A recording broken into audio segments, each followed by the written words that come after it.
Hello all and welcome to this AWS tutorial. In our tutorial today, I will provide a brief overview on AWS Application Migration Service or AWS MGN. AWS Application Migration Service is known as AWS MGN, and MGN is an abbreviation of the word migration.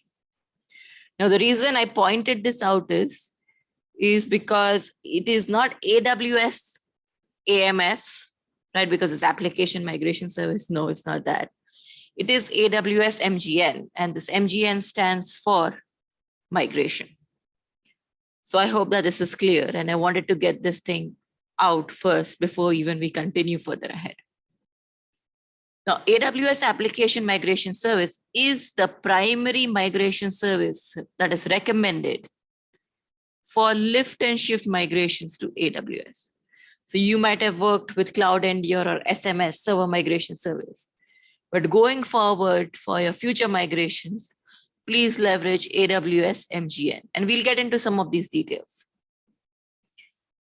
AWS MGN helps to migrate existing physical, virtual, and cloud-based servers to run natively on AWS without changes and minimal downtime. So let's say if you have a data center exit, you want to move your servers out from there, you have your servers on-prem, the servers could be physical, the servers could be virtual, you could have servers on cloud, you could have existing servers in another AWS region, or you could have your EC2 classic instances, right, that you want to move to EC2 VPC. All of that can be done leveraging the AWS MGN service. And of course, this is lift and shift, so it goes without changes and minimal downtime.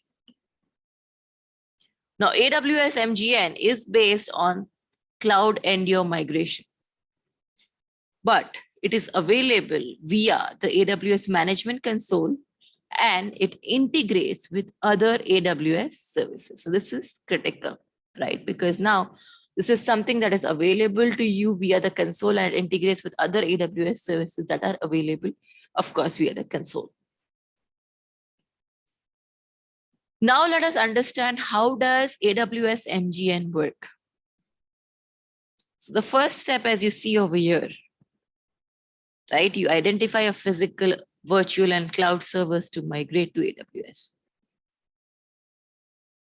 After that, you need to go ahead and prep your AWS migration service, right? And the first thing to do that is to install the agent on your source servers. Now, this step is important. Why? Why is this step important?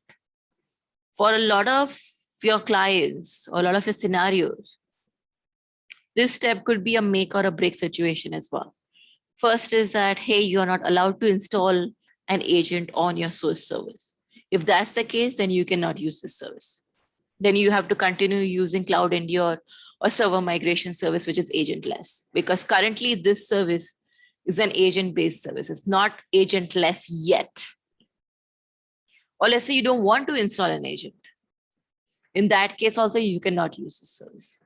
So as long as you are willing to install this agent, you will be fine. But if you're not willing to do that, then you have to use the other two options. That is Cloud Endure Migration Service and SMS, Server Migration Service, right? Okay. Now, the next thing after you install your agent is to basically start or initiate the replication to AWS. So what this does is, once the agent is installed, it starts replicating your source servers, right, to AWS. And you can continue with your normal business operations while the servers are replicated. Once the servers are replicated, then it allows you to perform non-disruptive tests right before you want to do the cutover, which is an excellent feature because you might want to test your servers, you want to test everything has come correctly. And once that is done, then you want to do a cutover. And this cutover is done within minutes. So if you really go to see, it's a very simple, straightforward process. There's nothing complicated. As I said, this particular step can be a make or break situation, right? Now let us compare AWS application migration service with AWS server migration service with Cloud Endure migration. Now, of course, I can create a dedicated video to this as well and go in much more depth, and I'll definitely try and create that. But I wanted to touch base on this topic at a very, very high level, right?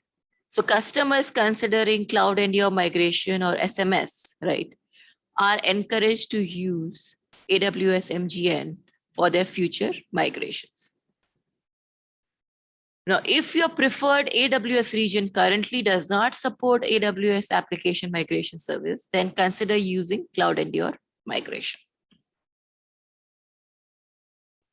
Key point again, if you cannot or do not want to install an agent on your service, then consider using the server migration service because that is agentless.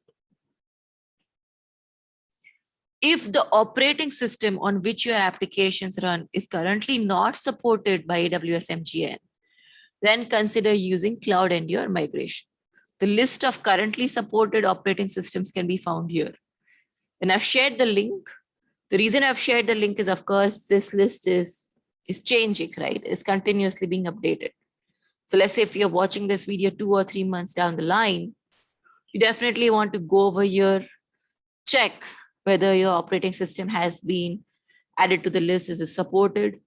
And then accordingly, that will help you to make a decision which way you want to go, right? And in fact, I actually have this link over here.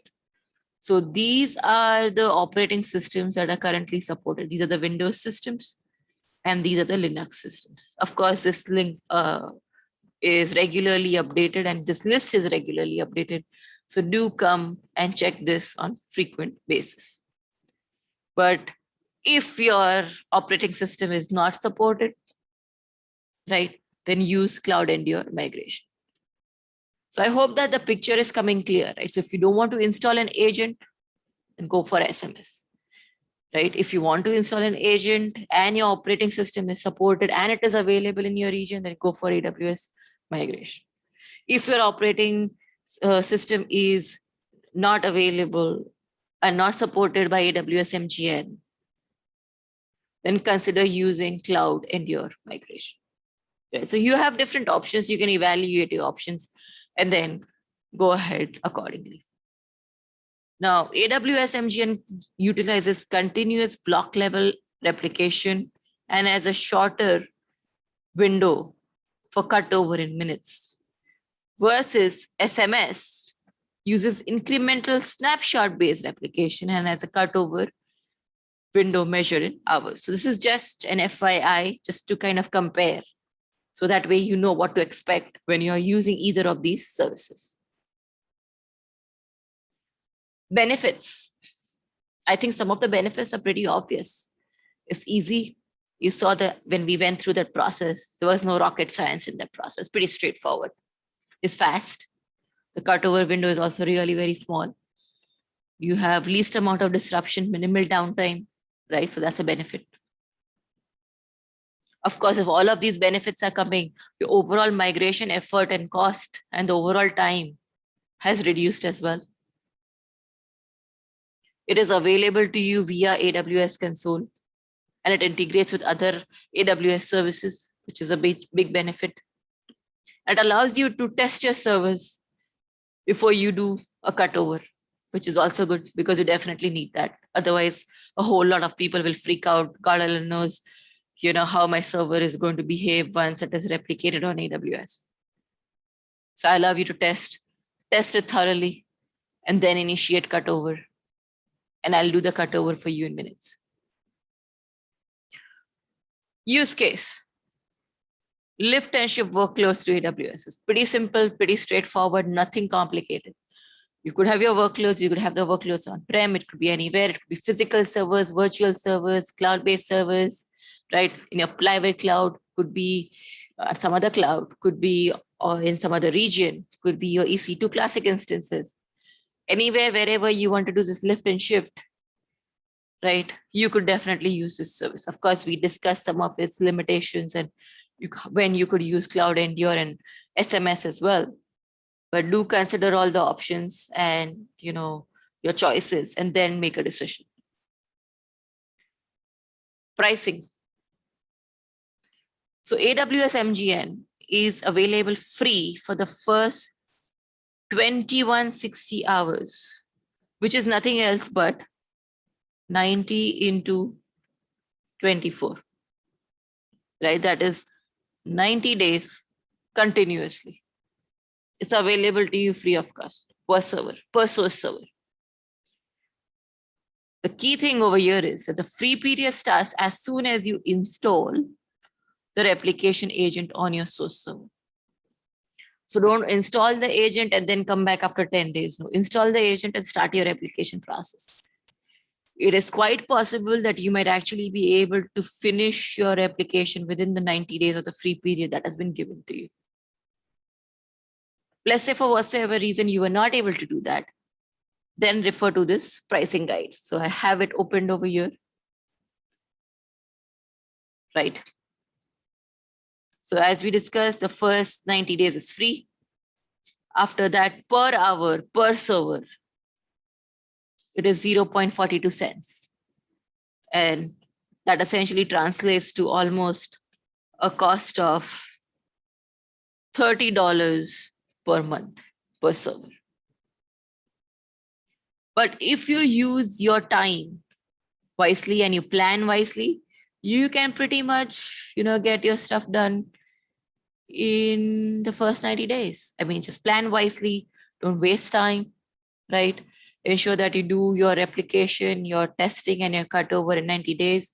Even if it goes, let's say you require additional 5 to 10 days, it is still not going to be an extremely high cost. You can pay for 4 or 5 days of 10 days or something like that. That's much better compared to, paying for, almost 100 days or something like that, right? At least 90 days are free. So just plan it wisely. Of course, this price can change. So hence I've shared the URL with you. Do come back over here and see if there are any updates to the pricing or if there's any update to the free period as well, right? Because if they reduce the free period from 90 days to 30 days or increase it from 90 days to 120 days, it makes a lot of difference to you. So guys, I hope that this video was helpful. Right? Do post your comments. I will definitely try to create a hands-on lab around this as well. Do explore this service on your own as well and post your comments as to how your experience was. I would certainly like to know. Mostly I get questions, but what I'm looking for is also your experiences. Like, hey, I worked with this and this was my experience. It's good if you can share your experiences because that benefits others as well who are reading through the comments. Right? So that's it from me, guys. I hope to see you shortly in some other video. Till then, take care. Bye-bye.